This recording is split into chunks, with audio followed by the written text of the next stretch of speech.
The David Pakman Show at davidpakman.com.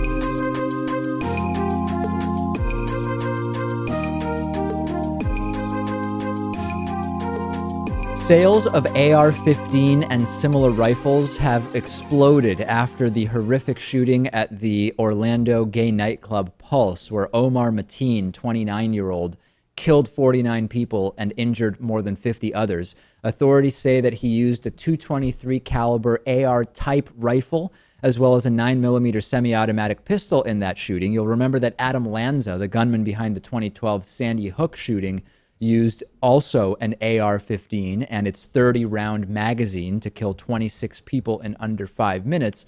And the same year, an AR-15 was used as a gunman sprayed a movie theater in Aurora, Colorado with bullets where 12 people were killed. And Lewis, are you surprised that AR-15s are now flying off the shelves? Not really, but there are plenty of other very similar rifles you can buy and use. AR-15s and similar. Yeah. It's not really that surprising, no, because the idea is, well, this is the gun they use. This is the type of gun they used. Well, now Obama, and they've been saying this for close to 8 years. Yeah. Well, now Obama's going to do something. He's going to take them away, so I need to get one now. One Atlanta gun store reports that these AR-15s are flying off the shelves. There's a USA Today article which says that this is a very popular firearm because it's easy to use, I'll say. It's easy to clean, and it's also reliable. Of course, these guns are completely legal to purchase from licensed dealers. Jay Wallace is the owner of Adventure Outdoors in Smyrna, Georgia.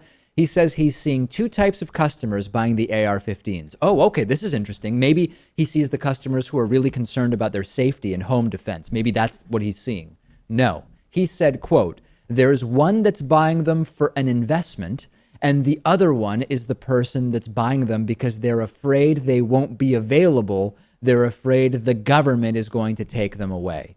Same thing, the really. catalyst for buying this weapon is not self-defense, we know it's not hunting. If the catalyst is fear that the government is going to take the guns away or that they will go up in value, which are related, right? Why would it go up in value? Maybe because the government takes them away, so to speak. Isn't that the proof we're looking for, that there's no real reason that makes sense for this to be a widely available type of weapon? That's part of the reason. It's completely unnecessary. I don't know why people feel the need to have them, and think that it's perfectly okay for people like Mateen to have them as long as they can have them too. I mean, where were all the people with the AR-15s when he was shooting up this club, right? Right, yeah. Well, Lewis, if everyone in that club had AR-15s, then nobody would have died, or at least far fewer people. Yeah. Well, if you believe that. I mean, if quite literally everybody in the club had an AR-15, there might be some truth to that. Is that ever going to happen? Yeah, and I don't even think it would be true, right? Because, I mean, just imagine the scenario. Everybody in the club has an AR-15. In comes Omar Mateen with his AR-15, and he starts shooting. One good guy with a gun notices Omar Mateen, and so he starts shooting in Omar Mateen's direction. Everybody else now says, oh, we've got two guys shooting. Dark nightclub, pounding music. Of course I can determine which of the two guys shooting AR-15s in the dark right now are the bad guy with the gun, and I'm only going to shoot at them. Any logical person realizes how insane this scenario is. I can see that chain reaction happening in a place like that. More likely to happen in the movie theater scenario. Yeah. I think when it's, when you can't really even see what's happening. Mike Barnwell was stocking up on AR-15s. He bought 3 of them. He's an Army veteran, and he was interviewed, and he said, with all the talk of gun control, I'm afraid is what's going to happen is the price is going to go up like it did, and we're going to get the fluctuation in price. Some people also emailed me saying, David, we do need these weapons. Not ironically, they emailed me saying, we need these because government can become tyrannical. And I guess they believe AR-15s will take down the government if the government becomes tyrannical. I don't really know. Okay, there is a study which looked at a variety of studies around the world. And what it determined is that, yes, indeed, gun safety regulation does help when it comes to reducing gun crime. People are less likely to kill people with guns if guns aren't as freely available. Shocking, isn't it, Lewis? I'm not shocked at all. No. There's this massive and controversial question, right? Do gun safety regulations actually have an effect on gun crimes, shootings, gun deaths, etc.? Or are the laws irrelevant and pointless, as some have pointed out in the aftermath of the Orlando Pulse nightclub shooting? There's a study published a few months ago in the February issue of Epidemiologic Reviews, which looked at this issue internationally, and it looked at evidence from around the world on gun laws and gun violence to see what happened in different countries when there were gun safety regulations passed. And the study found a very compelling trend, which showed that new restrictions on gun purchasing and ownership correlated with a decline in gun deaths. Now, of course, we have to distinguish correlation is not necessarily causation, but the data is quite compelling. The meta-analysis looked at about 130 studies in 10 different countries, and the conclusion was correlation. Gun violence declined after countries passed a series of gun laws at the same time. And usually these were packages which overhauled the country's firearm code pretty broadly, and they tended to have pretty similar features. You ban weapons that are very powerful, like automatic weapons and so-called assault-style weapons. I know that that's not a specific weapon. People always email, they say, anyone who uses that term doesn't understand anything. That's not a specific gun. Yeah, we know that. We're talking about a colloquial classification of weapons. They all implemented full background check policies. They all required permits and licenses for purchasing guns. These are not hugely controversial ideas other than the first one. The idea of banning certain types of firearms is very controversial, but background checks and permitting and licensing, even in the United States, are relatively uncontroversial. In South Africa, for example, South African Firearm Control Act in 2000, firearm homicides dropped nearly 14% per year for the following 5 years. Austria's 1997 firearm law required background checks, limited access to powerful firearms. It imposed rules about how gun owners had to store their guns. Firearms homicides down 5%, firearms suicides down 10%. We know about the 1996 National Firearms Agreement in Australia, which flat out confiscated hundreds of thousands of guns in addition to imposing background checks and licensing rules. 8 studies in Australia found significant reductions in firearms deaths. Now, a common counterpoint, Lewis, is, well, hold on a second. The dynamic is different in developed versus developing countries. Well, most of these 130 studies were in the developed world, right? Australia, Austria. Very few were in the developing world. A couple studies in Brazil, for example, but very, very few. Another counterpoint, fine. You ban guns, gun homicides go down, but people find other means to kill others. Actually, when you look at these studies, they show that the non-firearms homicide reductions were also observed, which sort of completely deflates, Lewis, that common argument. People will just find something else to kill others with. Well, they may try, and we hear about mass stabbing attempts, including one in China recently where 20 people were stabbed and nobody died. Children. I wonder. That was like 20 children. 20 children. Yeah. I wonder if the mass stabbing attempt in China, if the perpetrator had an AR-15, if nobody would have died. I think not. I think people would have definitely died. Right. And so guns just make it easier to kill people. And when it's much easier to do something you want to do, maybe that makes you more likely to do it. People may be less likely to kill others in general. We talk about the reduction in the crime rate, broadly speaking, in the United States, etc. Yes, it's true. They may attempt to use another weapon, but many of those other weapons lack the reach and the lethality of guns. And that makes it so that these non-gun attacks or attacks with handguns instead of AR-15s, for example, are going to leave fewer victims. I mean, it's just simple math. And the mass stabbing thing is really notable. I know some gun fetishists say that's so stupid to talk about mass stabbings. Have you seen the pic? Some of these gun fetishists will put up a picture on Facebook of someone who got mutilated by a knife. Yeah. And they'll say, look, knives are just as bad. Yeah. I mean, can you think of anything more, distracting and dishonest than putting up a picture like that? Of course. And I would say, well, how long did it take to mutilate that absolutely tragic and unfortunate situation? But how long did it take for that person to become so mutilated with a knife? Doesn't even if matter. that individual had an AR-15, what could they have done in that same amount of time? But I know what you mean, Lewis. The fetishists don't care. No, they don't care. They value guns, most of them. I'm not going to say all of them. Most of them value the guns more than lives. And they think that they are completely safe because they have guns. And just not true. We'll take a break. We'll take your phone calls next. The David Pakman Show at davidpakman.com.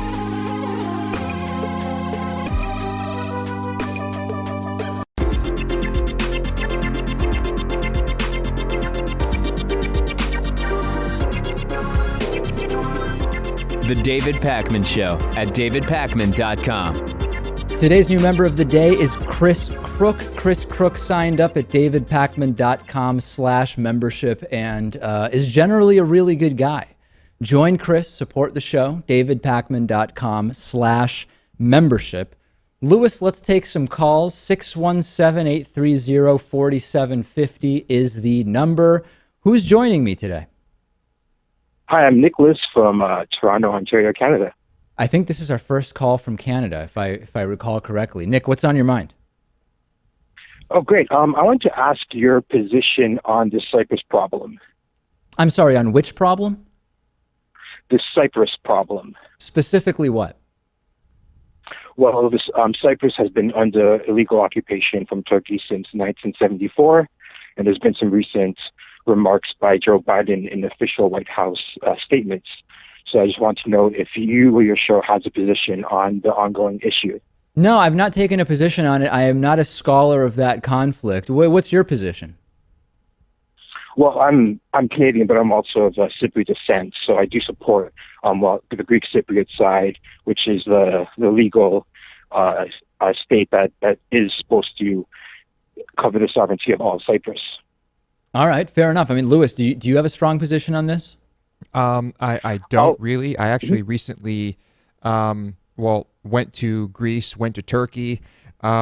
This, never really came up. I've never been to the island, and I wish I had a strong opinion on it. I would have to do some research. Yeah, Nicholas, I'm sorry, this is not in either of our wheelhouses. Oh yeah, well, I would love to hear more about this in the future because there hasn't been very many strong positions in the media in general and alternative media as well. So I just want to kind of raise awareness about this issue and have more people talking about it.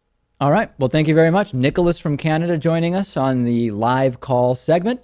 The number is 617-830-4750. We take calls about just about anything. Who's joining me now? Hi, David. This is Nathan from San Antonio again with about the same question. How are you? What's going on? Well, I'm looking at CNN, and they have Donald Trump unfavorable rating at 70%, and I'm calling to ask if you think that they're going to try to pull some shenanigans at the Republican National Convention. Yeah, my view has not changed drastically from last week on this issue. I think it is possible. There are definitely some elements on the Republican side that would like to get Trump out by any means necessary, at any cost possible. And the problem, of course, is unless you have a real specific way of making sure that your interference in the Republican convention doesn't just help Hillary Clinton, which presumably Republicans aren't looking to elect Hillary Clinton, you have to be real careful about it. So I don't know. Maybe we'll check in next week and see if my position has changed.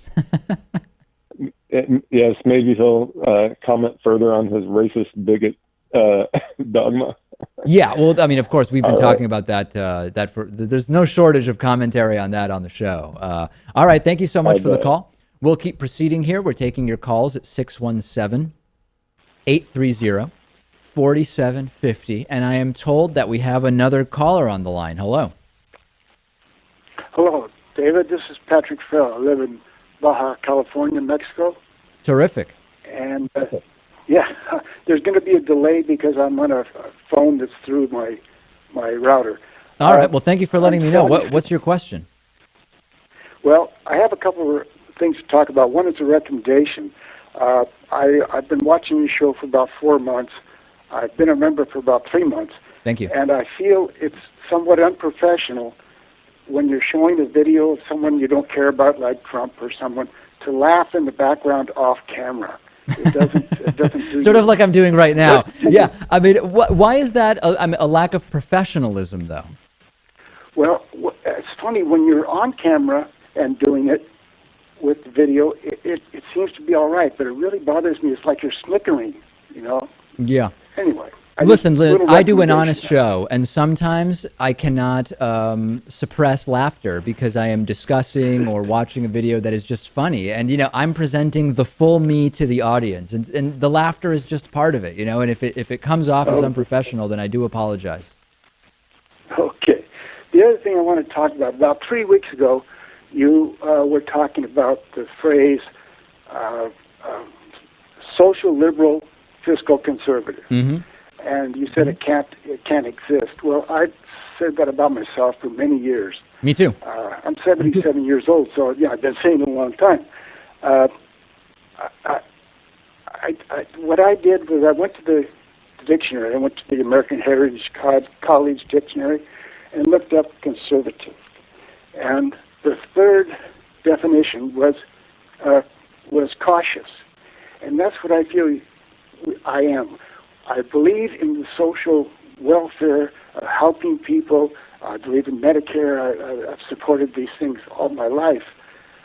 But I also think that we need to get as much value for what money we throw at these problems as we can. And my prime example, I guess, would be in California, Jerry Brown. He gets things for that need to be done, but he watches the money also. Yeah, I mean, I agree with you. And I think, you know, if you do an honest analysis and say, well, where do we get the most value for government spending? It actually often is social welfare programs. So you know, it's interesting you had to go down to the third definition of conservative to get one that made sense to you. But, you know, I totally agree with you. And that's where I understand the concept of social liberal and fiscal conservative. But very often when you actually look and say, well, where do we get the best value? It's food stamps over tax cuts for the rich. It's infrastructure spending over wars, etc. And that's where I come down and say, yeah, I understand the concept of social left, fiscal right.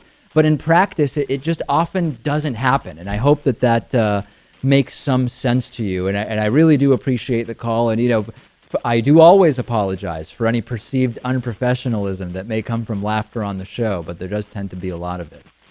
Lewis, where do we stand on, are we moving on? Do we have a new caller at 617-830-4750? We do. Hello. Hey, good morning. Morning, afternoon. Who's this? My name is Dan Dagan. I follow you on Twitter, and I believe you actually follow me as well. Fantastic. We follow back. I got it. There's more intense stuff in the news right now, but I've got a personal story that's so rich that if you're taking all comments on everything, this is my pick because it's anyway. I will just tell you what happened. I'm a student of welding for aerospace at South Seattle Community College, and I know you're aware of all the lunacy going on at campuses across the country, and most recently, Seattle University dean had to step down over a curriculum. This is a Jesuit school that students said was too Western. At any rate, an email was circulated by the student body for students only. They were going to have a student only closed discussion on students' feelings about campus safety. And since I follow, people like you and people who think like you, I'm well dialed into the just astonishing lunacy that people are making such a huge issue out of. Yeah. And you can imagine what the welding students that I go to school probably aren't really ideologically sympathetic to these kinds of demands. And so yeah, my sense is the welding community doesn't strike me as the most progressive community. Although I'm sure there's lots of hipster welders that are sort of lefties. Yeah, but there's also they're definitely not progressive. Yeah. By and large, it's in fact they're eye-rolly the other way. They're like 70% behind Trump, which, Yeah, of course. which I don't support that either. However, being lined up with Sam Harris as I am, I would take Trump over Chomsky. I'd hold my nose and do it. At any rate, Wow. you got to hear this. This is where this is going. Yeah, what's So, the point of this? That's I get what we want to get to. Okay, I'm sorry. Too much backstory. I apologize. So I get to this. Me and two other welding students show up, and when the meeting finally gets underway, by the time the second speaker gets up, it's this Asian woman, and she starts saying, as a woman of color, I want to say that I used to love math. It was my favorite subject, but now I hate it. My teacher puts all this pressure on us, and he penalizes me for bringing my homework late. And me and the welding students are just like looking at each other with smirks. And so I raised my hand, and the guy calls on me, and I said, if you take that line of thinking out into the real world and show up at a job late, you're going to get fired. Yeah. And then the guy comes over, the moderator comes over and taps me and says, I need to talk to him outside. Says, this is a safe space. If I'm not going to be supportive, if I'm going to be talking like that, I'm not welcome. So that's where we are. That's my real life experience. So there was no what safe opportunity space for is. any level of criticism or even like sort of questioning of what was being presented. You were just saying, hey, sometimes in the real world you have to be on time, sort of thing. That's what hate. That's what qualifies as hate speech, and that's my real life experience with the safe space. Right. And I'm glad people were there to witness it. Wow. All right. Well, thank you so much for sharing that. Always interesting to hear what's going on campuses, etc. We're taking calls 617-830-4750. We have time for a couple more calls. Do we have anybody with us, Lewis? Are we Nobody calling in right now. Okay. We'd give it a few more. We'll give it a second. Yeah, interesting that a lot of people checking in, various personal stories, a variety of different anecdotes, etc. Always interesting to hear from people. First time I think we heard from somebody in Canada. I will remind you, of course, you can sign up at davidpakman.com for our newsletter, and then you will be apprised of all special events, phone calls, town halls, etc., that are going on for different members of the David Pakman Show community. And when we do take calls, we do it at 617-830-4750. And Lewis, I will sort of defer to you. Do we want to cut this, or do we want to take a couple more calls? There's always a lull sort of after the first few minutes. And then as soon as we decide to stop, the phone lines just light up again and things explode and Lewis goes completely crazy. Well, I think people have stopped. What People can I have do? had their say. They've had their say. They've heard a busy signal perhaps, and they no mas. All right, so we will take a break. We will be back with plenty more after this. The David Pakman Show at davidpakman.com.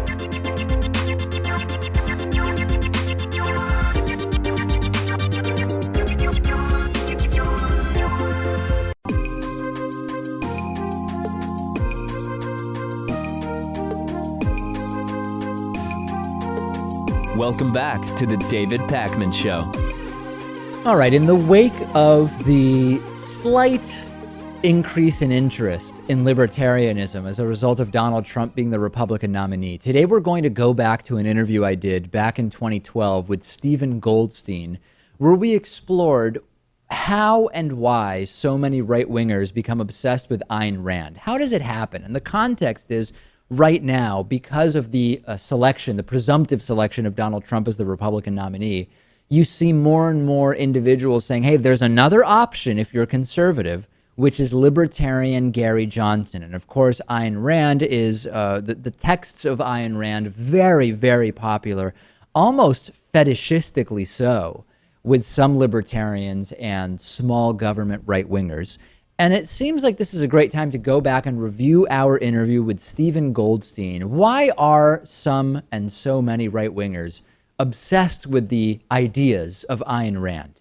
Welcome back to the David Pakman Show. Joining me is Stephen Goldstein, author of the book Atlas Drugged, Ayn Rand Be Damned. It's really great to speak with you because we've been kind of talking directly and indirectly over the last several months and really a couple of years about this right-wing obsession with Ayn Rand that we've seen. We've seen it kind of rear its head when Paul Ryan talks about why his budget proposal is so great.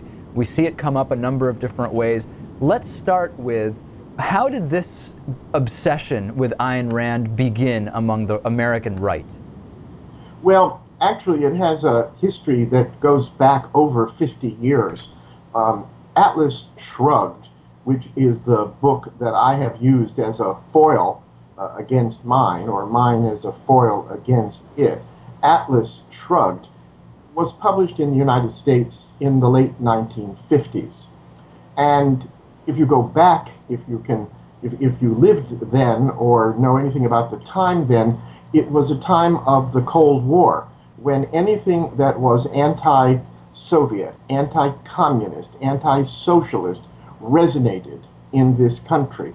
And the birth of Ayn Rand and Atlas Shrugged as a force in conservative thinking, though I must tell you initially the book was panned, as it should have been, as it's horribly written, but it really captivated people because it is fiercely, even grotesquely, pro a certain version of capitalism which has been perverted into self-interest, unlimited greed, which is the other reason that it ultimately appealed to people, because it really gave them a Bible that said, oddly enough, by the way, Ayn Rand was an atheist, but it became the Bible of the GOP and the right wing and conservatives and radicals, largely because it said, under the cover of we are anti-communist, you can also just be as greedy as you want. Right, so this kind of gets us to this idea of, if one is rich and has done well in business, regardless of how they did it, regardless of how many people suffered negative consequences at the hand of that person's success,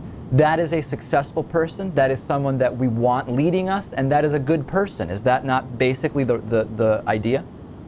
Correct. Ayn Rand had a naive, simplistic, and even, I would call it, neurotic belief that such people who succeed, the people whom she thinks really deserve to be at the head of the country, the head of the economy, that these people have some kind of built-in moral superiority. What she really unleashed with this horrible book, especially Atlas Shrugged, is simply an amoral view of the world, which said that you can get what you want no matter what. And that's what her characters do, and that's what people who feel empowered by her, that's how they proceed. They actually consider anybody who isn't successful and who would dare to think that the government could do anything, by the way, as what they call moochers, leeches, people who are the dregs of society, who really don't deserve anything because they're lazy and foul. So let's talk about modern political movements and how they are using or representing Randian thought. I mean, talk a little bit about the Tea Party specifically, that we've seen rise and arguably start to fall already over the last couple of years, and the connection there with Ayn Rand. Well, actually, this is a dovetailing. The Tea Party is a dovetailing with the Ayn Rand notion that government is bad. Government is an intrusive, overreaching force. And in this, of course, you hear back to the echoes of Ronald Reagan, who made government, as he said, the source of the problem, not the cause of the problem, not the solution.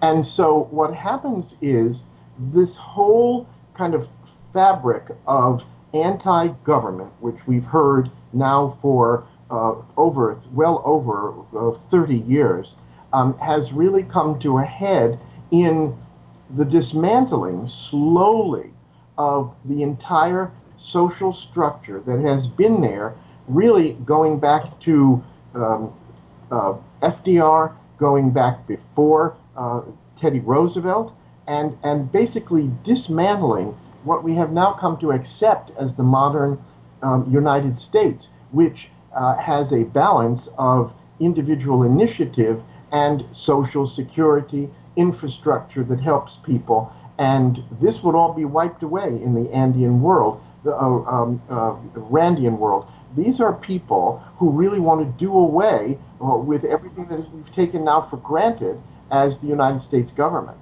Okay, so can you actually point back to the point at which it became acceptable to talk about Ayn Rand kind of openly in public as an elected official? Because there was a time when this started to kind of infiltrate thought, but Ayn Rand specifically wasn't mainstreamed yet. Whereas now, sometimes I'll go to talk radio conferences, of course mostly dominated by conservatives, as is the talk radio industry, and there will actually be a publisher of Ayn Rand books there, handing out books and talking points for radio hosts to start discussing Ayn Rand on the air. That's a big shift from the initial invasion, so to speak.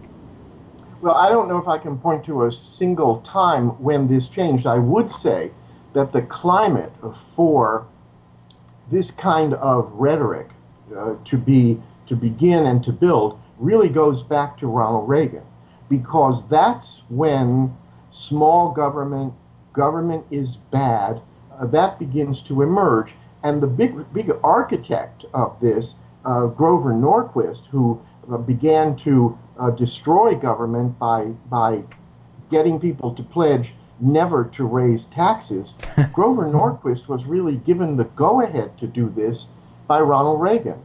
Ronald Reagan encouraged him to start his anti-tax movement. To kind of tie this all together, these ideas, these basic ideas of so-called personal responsibility and of taking care of oneself and being entrepreneurial, etc., they've really been perverted into the modern day opposition of basic social policy. I mean, everything from just even having food stamps as something that exists to having some kind of a healthcare safety net.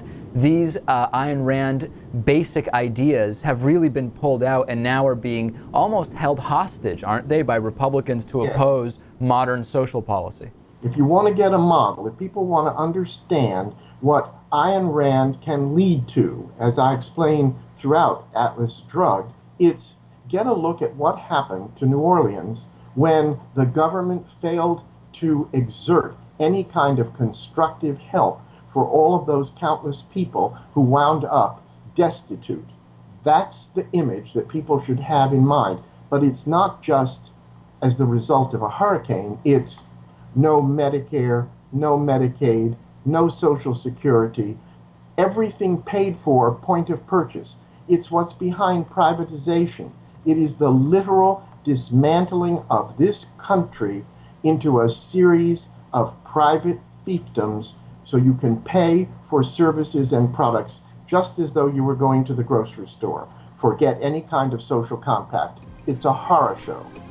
All right, we've been speaking with Stephen Goldstein. The book is Atlas Shrugged, Ayn Rand Be Damned. Really a pleasure to speak with you. Thank you so much. Thank you.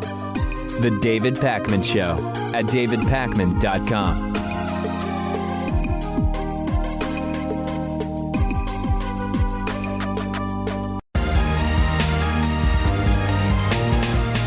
The David Pakman Show at davidpakman.com. It's that time of the week, time to answer audience questions. 3 questions this week from Caitlin, Lydia, and Molly. Send them in however you want. Just get the questions to us, and then we will answer them. Let's start with Caitlin. Caitlin says, are you for or against ebooks and digital readers? I have nothing against them, but I admit I don't have one, and I still am buying paper books. And I've spoken to a bunch of people about this. And my hesitation to just switch over to ebooks, there's a couple of hesitations. Number one, although there's every indication that the Kindle is here to stay, the Amazon Kindle, for a while, when you would hear about a new ebook technology, people would start switching over to it and buying books in that format, and then something else would come out. And then all of a sudden you say, okay, well, now I have to get a different ebook and now get a different format. Now these things are backwards compatible enough where you can basically just have one. And hopefully in the future, if there's yet another big change, everything you buy, all of the Kindle books you buy would still be good on it. But the main reason is I still like holding the physical book. It's hard for me imagining when I read at night before going to bed, sitting there with an ebook. And I know some people swear by it. They say the screen tone and the light and the backlight and all of it, it's not like being on a screen at night, and it doesn't wake you up, and it's the right color temperature and all these things. It still seems sort of weird to me to be sitting there clicking through pages as opposed to paging through a book.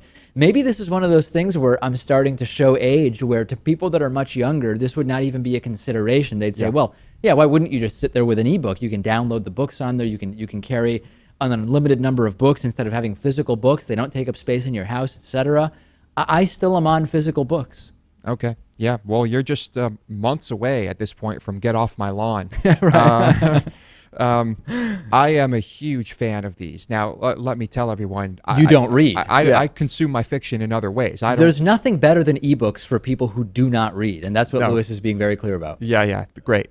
So why I like these is that let's be honest here. Yeah. We have to look at the carbon footprint. Oh, right? Okay. And so, yes, books can be printed on recycled paper and all of that, but I think when you get down to it, my money would be on the ebooks having a much, much lower carbon footprint. And isn't that a good thing?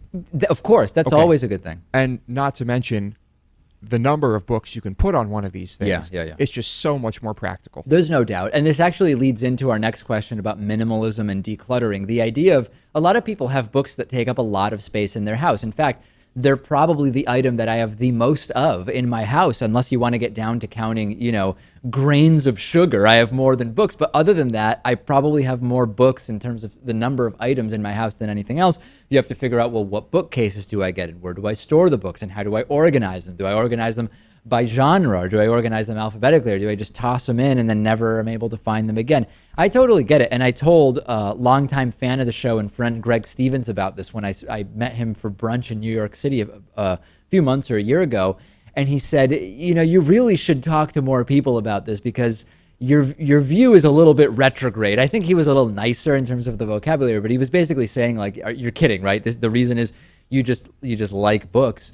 I don't know. I just don't know. I just feel driven to hold the book. Well, and there's something to be said for rare editions and collectible books and things like that. I don't have any of those. But right. And so, Dave, I think it's time to put them all in the digital format. Here's the other problem I have. I would have a hard time if I buy a Kindle conceding that I now have hundreds of books, and then from now on, I'm getting Kindle editions. And for me, in my mind, in my headspace, I want to say, okay, all of my books are on paper, or all of my books are in my Kindle. This idea of splitting it and saying, I have the Kindle, but I still have the books, and this book I want to go and grab, is that in my Kindle or is that a paper book? It's all or nothing for me, Hey, you own CDs, right? But all of that music is also digital I own somewhere. no CDs anymore. I have thrown out every single music CD I ever owned. I have no use for it whatsoever. I've decluttered.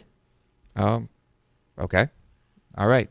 Decluttering. All right. This gets us into our next question today, which is from Lydia. And Lydia says, are you into the minimalist movement and decluttering your life? Well, this is kind of related to the last question of, are you into ebooks, because books take up a ton of space. I am totally into the idea of seeking to declutter my life. And just recently, I finally got the guest bedroom set up in my apartment. So now I had to get linens for it. But of course, it's a pull-out couch, so you don't have the linens on it all the time. It's not a full-time bed. And I was really annoyed that I had to bring a comforter and then the sheets and extra pillows, and now they're taking up space in a closet, and they're only going to be used occasionally when people visit.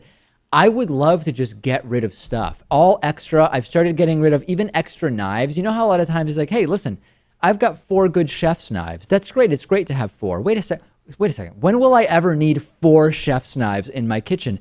Never. I'll take one. At most, you might have 2 people cooking, but you don't even have the room for 4 people to be using a chef's knife. So you might as well get rid of it.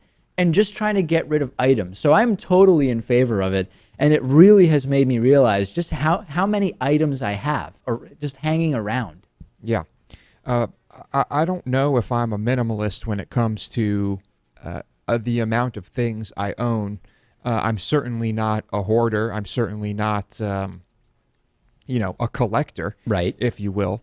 So I guess you could say I'm somewhat minimalist, Yeah. but I'm highly minimalist when it comes to other things. Yep. and that's well, maybe that's just a separate story. Some people have the idea of if there's items you haven't used for 6 months, you don't need them. And if you ever do, you're just better off getting rid of them and then rebuying them, which is, of course, a very privileged point of view to take. The idea of I can just get rid of stuff and rebuy it when I need it. But I know many people who are going through some level of that analysis and saying, hold on a second. I keep moving this around every time I move, and I haven't actually needed it for a very long time. It's just kind of time to get rid of it, I would say. And, I think that logic applies differently to different things. If you're holding on to like old school papers from when you were a kid, you don't necessarily look at those every 6 months, but it still might be something that you don't want to get rid of because it would be interesting to look back at that in 30 years. But sometimes the question becomes, would you actually look back at it? Or is it just about sort of knowing that it's there, but you never really will look at it again? Yeah. Well, I mean, I'm pretty sure I still have textbooks in my old room in my closet at home. I don't really know what they're doing there. I mean, I didn't make an effort to keep them. Yeah. They should really just be sold. Yeah. Yeah. I mean, that's something that can go. It depends on what we're talking about here. I mean, if you have some highly specialized and expensive thing, like if you didn't use, let's just say, for some reason, you didn't use your espresso machine for 6 months. Right. I mean, it would probably not be wise to just sell it and then buy another when you wanted it. No, right? probably not. Yeah. No, I think you're making sense there. Send me your thoughts on this. Are you decluttering? And there's so many articles, like so-called self-help type articles online about decluttering and getting rid of stuff. And it's not as easy as some of them make it seem, although I think most people could probably gain something from decluttering their lives. And we will be interviewing a hoarding expert, actually, in the next month or two, and I think that'll be super interesting. Molly wrote in and said, hey, you guys have never discussed whether you have pets. Do you have or do you want pets? I have no pets.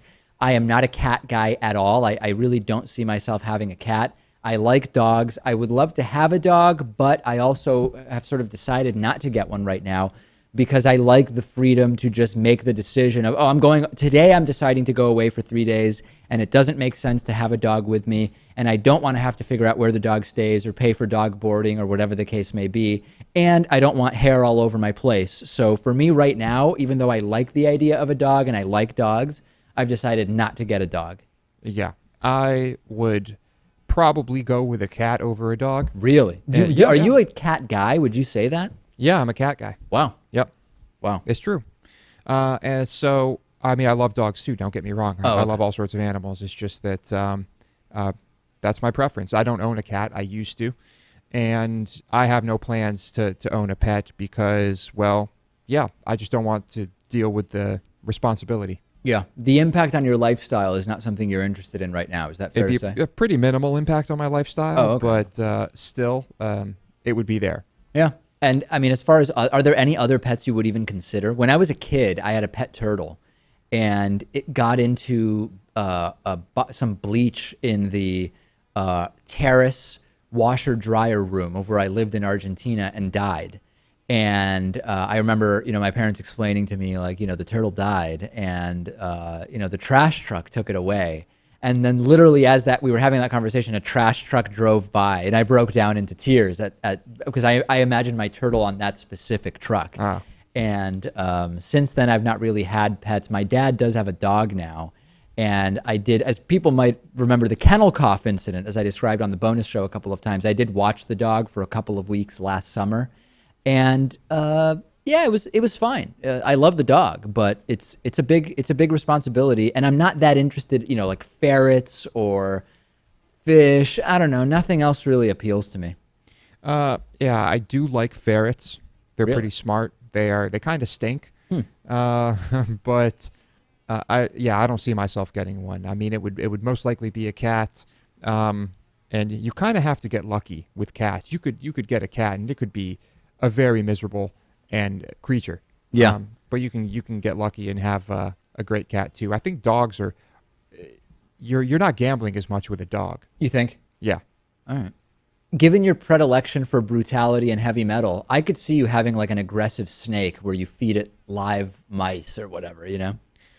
Snakes don't really make good pets because Oh, they of just course. kind of they don't really do anything. Of course. Yeah. Makes Yeah, sense. yeah. But just because of the brutality of the feeding process. Well, listen, the house cat, the domestic house cat, is the planet's number one killer. It kills for sport, and it kills more things than any other creature. I mean, that sounds like it's ripe for a heavy metal album. The brutality of the house cat world. what's more metal than these cats that hunt for sport, Dave? Yeah. I mean, it's Killing brutal. for the fun of killing. That's what they do. They Yes. are the Sarah Palins of the animal world. Just for fun, they're going out and killing. They are far more charming than Sarah Palin. They probably speak better English, too, to be quite frank. Okay, that does it for today. We have such a great bonus show for you today. Sign up at davidpakman.com/membership. And, of course, remember, if you ever shop on Amazon.com, go to davidpakman.com/Amazon before shopping to support us with the shopping you already plan to do.